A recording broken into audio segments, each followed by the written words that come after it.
Hi guys, இன்னைக்கு unique snack ரெசிபியோட தான் வந்திருக்கேன். வாங்க எப்படி செய்யலான்னு பார்த்துடலாமா?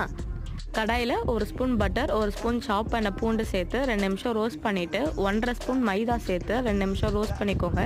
இப்போது காய்ச்சி ஆற வச்சுருக்க பாலை 1 டம்ளர் ஊற்றிக்கோங்க. கைவிடாமல் கலரிட்டு 1/2 ஸ்பூன் உப்பு, 1/2 spoon red chilli flakes, 1/2 spoon oregano சேர்த்து இந்த மாதிரி சாஸ் திக்காகிற வரைக்கும் லோ ஃப்ளேமில் குக் பண்ணிவிட்டு பாயில் பண்ணி வச்சுருக்க கார்ன் சேர்த்து ஒரு பாயில் வர வரைக்கும் கொதிக்க விடுங்க. இந்த டைமில் சீஸ் கிரேட் பண்ணி சேர்த்துக்கலாம். 1/2 கியூப் நான் கிரேட் பண்ணி சேர்த்துருக்கேன். அவ்வளோதாங்க, ஸ்டவ் ஆஃப் பண்ணிவிடுங்க. Creamy corn sauce ready.